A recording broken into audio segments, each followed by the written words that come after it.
खोजी टीवी के दोस्तों, मोदी ने कश्मीर पर चढ़ाई का मंसूबा बना लिया। इस खबर के ब्रेक होते ही पाकिस्तान ने बाकायदा तौर पर भारत को धमकी देते हुए खबरदार रहने की हिदायत कर दी है। पाकिस्तान के दफ्तर खारजा ने भारत को उसी की जुबान में जवाब देते हुए भारतीय हुक्काम की अकल ठिकाने लगा दी, जिसके बाद भारतीय मीडिया रो पड़ा और घटिया प्रोपेगेंडे करते हुए पाकिस्तान के खिलाफ जहर उगला जा रहा है। भारत ने कश्मीर के हवाले से कौन सा घिनौना मंसूबा बना रखा था और इसे पाकिस्तान ने कैसे बेनकाब किया, ये सब जानने से कबल देखने और सुनने वाले दोस्तों से इल्तमास है कि वीडियो को आखिर तक लाजमी देखिएगा। तो आइए चलते हैं मौजू के असल हिस्से की जानिब। दोस्तों, शायद आप इस बात से लाइल्म हो कि गुज़श्ता एक हफ्ते से मोदी और उसके हवारी कश्मीर पर हमले का प्लान बना रहे हैं। इस मंसूबे के तहत मोदी ने इसराइली फौज से मदद भी तलब की। तहम ये खबर पाक फौज के सपूतों तक पहुंची गई, जिसके बाद इस खबर को पाकिस्तानी हुकूमत तक पहुंचाया गया। यही वजह है कि गुज़श्ता रोज पाकिस्तान ने इस हवाले से जबरदस्त एक्शन लेते हुए आलमी सतह पर इस मसले की निशानदही की है। इस्लामाबाद में दफ्तर खारजा के तर्जुमान ने भारत को मुतनब्बे किया है कि अगर मकबूजा इलाके में मजीद तखरीबकारी की गई तो इसके संगीन नताइज भुगतना होंगे। दफ्तर खारजा की तरफ से ये इंतबा उन खबरों के बाद सामने आया जिसमें कहा गया था कि भारत 5 अगस्त के तसलसल में मकबूजा इलाके में मजीद डेलिमिटेशन की तैयारी कर रहा है। जम्मू को अलग रियासत का दर्जा देने और वादी कश्मीर को कई टुकड़ों में बांटकर उसकी तारीखी और जुग्राफियाई हैसियत को ख़त्म करना मकसूद है। कश्मीर में फौजी नकलो हरकत में गैर मामूली इजाफे ने इस सूरत हाल को मजीद गंभीर बना दिया है। पाकिस्तान ने कश्मीर की मजीद तकसीम और तोड़ फोड़ के खिलाफ भारत को साफ अल्फाज में धमकी दी है कि अब ऐसा नहीं चलेगा और ये कि अब ईंट का जवाब पत्थर से दिया जाएगा। 5 अगस्त के वक्त ये अफवाहें आम थीं कि भारत आज़ाद कश्मीर में सर्जिकल स्ट्राइक्स के नाम पर कोई फ़ज़ाई या ज़मीनी कार्रवाई करना चाहता है। पुलवामा हमले के बाद से ही ये खदशात आम होने लगे थे।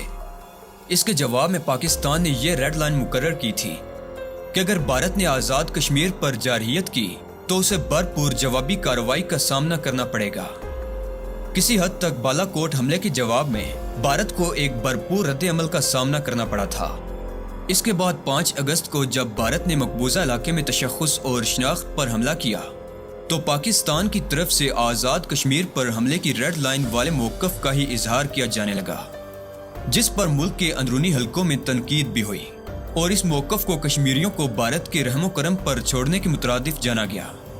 दोस्तों, माहिरीन कहते हैं कि यूं लग रहा है कि पाकिस्तान के पॉलिसी साज भारत की तरफ से इस अचानक और गैर मुतवक्के इक़दाम के लिए ज़हनी और अमली दोनों सूरतों में तैयार नहीं थे, बल्कि एक मुहिम उम्मीद ये थी कि मोदी इंतखाबी कामयाबी के बाद वोटों की सियासत से बेनियाज होकर पाकिस्तान के साथ ताल्लुकात और कश्मीर के हवाले से कोई गैर मामूली और बड़ा कदम उठाएंगे। ये उम्मीद पूरी न हुई और मोदी ने इंतखाबी कामयाबी के बाद ज्यादा मुतकब्बर होकर अपने हिंदू तवा एजेंडे को आगे बढ़ाने का रास्ता इख्तियार किया। 5 अगस्त का कदम इसी का शाखसाना था। अब इस बात को 2 साल का अरसा होने को है और अब पाकिस्तान भी हालात की दलदल से बाहर निकल रहा है। 5 अगस्त के नतीजे में ही चीन और भारत के शुरू होने वाले सरहदी तनाज़ात न सिर्फ गहरे हो गए हैं, बल्कि इनकी मुस्तकबिल करीब में हल होने के आसार भी नजर नहीं आते। मौसमी एतबार से एक आध मुकाम से दोनों अफवाज पीछे हट गए हैं, मगर कई दूसरी जगहों पर चीन की अफवाज पीछे हटने को तैयार नहीं। दुनिया में उभरती हुई तकसीम और सर्द जंग भी वाज़े हो रही है और कई ममालिक अपने मुकाम और जगह का तयन कर रहे हैं। इस सूरत हाल में पाकिस्तान ने मजीद नाकाम होने की बजाय अपना वजन मगरबी ब्लॉक के मुकाबले में चीन और रूस के पलड़े में डालने का हतमी फैसला किया है। अब ये बात तो तय है कि भारत 5 अगस्त के बाद अगला कदम भी उठाएगा और अब इसके आसार भी वाज़े हो चुके हैं। कांग्रेस के एक लीडर से ये बात मंसूब की गई थी कि कांग्रेस बरसरे इक़्तिदार आने के बाद दफ़ा 370 बहाल करेगी, मगर मोदी ने जो जज्बाती फ़ज़ा बनाई है उसको रिवर्स करना अब आसान नहीं। भारत इस राह में आगे तो बढ़ सकता है, पीछे हटने का अमकान कम से कम होता जा रहा है। ऐसे में ये अंदाज़ा नहीं कि मजीद किसी कार्रवाई की सूरत में पाकिस्तान का जवाबी कदम क्या होगा। ये सवाल इंतहाई अहम है। दोस्तों, एक अहम खबर यह भी है कि भारत में यह एहसास खौफ बनकर कायम है कि पाकिस्तान कभी और किसी वक्त जवाबी कदम उठा सकता है। اس خدشے کا اظہار بھارتی فوج کے chief of defence staff general Bipin Rawat نے بھی 5 اگست کے تناظر کا ذکر کیے بغیر کیا ہے کہ پاکستان کی طرف سے کارگل جیسی کسی کارروائی کا امکان موجود ہے۔ یہ 5 اگست کے فیصلے کے رد عمل کا خوف ہے۔ بھارت کو احساس ہے کہ وہ اپنا کارڈ کھیل چکا ہے۔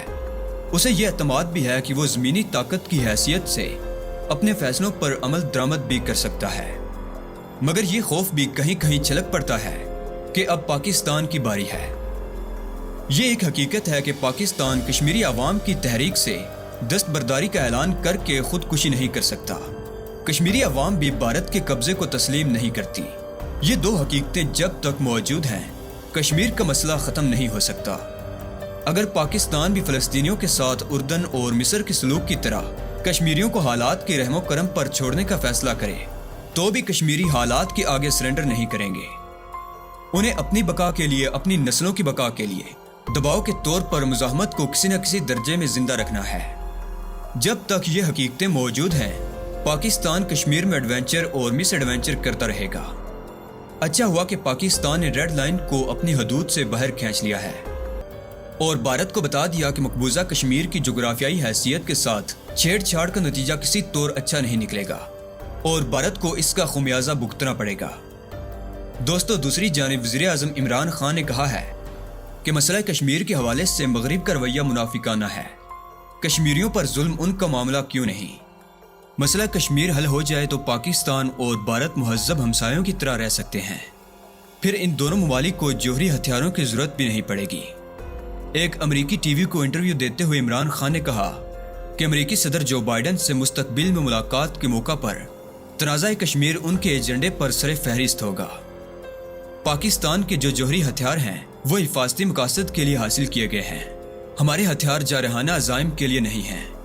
کوئی بھی ملک جس کا ہمسایہ اسے 7 گنا بڑا ہو تو وہ ضرور پریشان تو ہوگا۔ خان صاحب یہ بھی کہتے ہیں، میں جوہری ہتھیاروں کے خلاف ہوں اور ہمیشہ ہی ان کے خلاف رہا ہوں، لیکن پاکستان اور بھارت کے درمیان 3 جنگیں لڑی گئیں اور جب سے ہم نے جوہری ہتھیار حاصل کیے ہیں تب سے دونوں ملکوں کے مابین کوئی جنگ نہیں ہوئی۔ مسئلہ کشمیر کے حوالے سے بات کرتے ہوئے وزیر اعظم نے کہا کہ پوری مقبوضہ وادی ایک جیل میں تبدیل ہو چکی ہے۔ اب تک 1 لاکھ کشمیری شہید ہو رہے ہیں۔ مغرب کو یہ سب نظر کیوں نہیں آتا؟ ان کا کہنا تھا کہ میرے لیے اتنی بڑی تعداد میں کشمیریوں کا شہید ہونا زیادہ تشویش کا باعث ہے، کیونکہ آدھا کشمیر پاکستان میں ہے۔ برِ صغیر میں 1.4 ارب آبادی ہے، جو کشمیر کے تنازع کی وجہ سے یرغمال بنی ہوئی ہے۔ جب مقبوضہ کشمیر کی بات آتی ہے تو امریکہ پر بڑی ذمہ داری عائد ہوتی ہے۔ اگر امریکہ عزم اور خواہش کرے تو مسئلہ کشمیر حل ہو سکتا ہے۔ مقبوضہ کشمیر میں ظلم ہو رہا ہے، عالمی برادری اس پر بات کیوں نہیں کرتی؟ عمران خان کا کہنا ہے کہ پاکستان اور بھارت دونوں ہی غربت کا شکار ہیں۔ جب میں وزیر اعظم بنا تو امن کے لیے بھارتی وزیر اعظم کی جانب ہاتھ بڑھایا، لیکن مجھے احساس ہوا کہ Modi RSS Rashtriya swim civic Singh کے نظریے کے حامل ہیں۔ RSS کا نظریہ ہٹلر اور نازی ازم سے متاثرہ نسلی امتیاز پر مبنی بیانیہ ہے۔ بھارت نے 2019 میں غیر قانونی قبضے والے کشمیر کی یک طرفہ طور پر قانونی حیثیت تبدیل کی۔ جب تک بھارت 5 اگست کے اقدامات واپس نہیں لیتا تب تک اس سے بات چیت ممکن نہیں۔ جی تو دوستو، اس حوالے سے آپ کی رائے کیا کہتی ہے؟ کمنٹ لازمی کیجیے گا۔